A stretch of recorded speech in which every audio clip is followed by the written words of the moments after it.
All right, let's talk about some free agent signings the Montreal Canadiens have made. First off, they have signed defenseman David Savard to a 4-year deal worth $3.5 million per year. They also signed forward Cedric Paquette to a 1-year deal worth $950,000. And apparently they've signed Chris Wideman, defenseman, who was out of the NHL for the last couple of years. He spent last season in the KHL.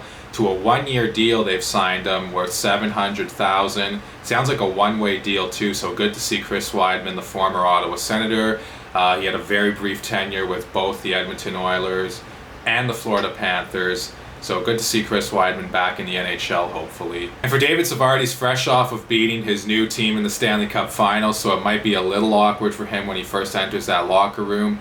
But that's okay. That's hockey. You're going to war trying to kill each other, one day, and then the next day you're on the same team. That seems to be how it goes sometimes.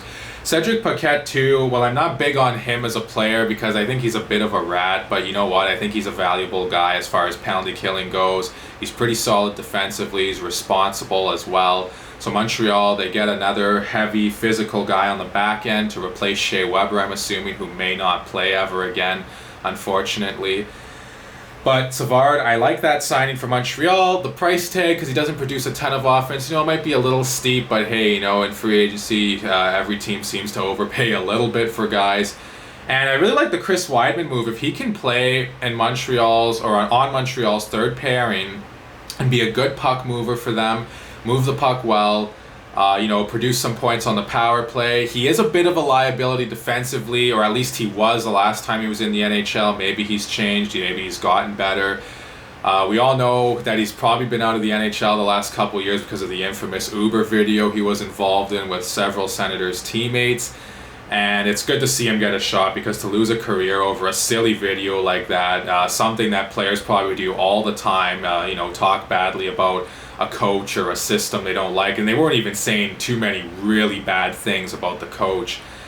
Those Sens players weren't. So for Chris Wideman to get another shot at the NHL, I'm very happy for him, and I really hope it works out. Apparently he turned down $2 million in the KHL to come back to the NHL for only $750,000. Only $750,000. It sounds funny to say that, but for Chris Wideman, good on him. That shows how hungry he is to get back into the NHL, and Montreal could have a pretty good player here on their hands. We'll have to see how that works out. So those are my thoughts on these signings for Montreal. Please let me know what you all think in the comments below. Also, don't forget to like and subscribe and share this video. Thank you all so much for watching, and I'll talk to you again soon.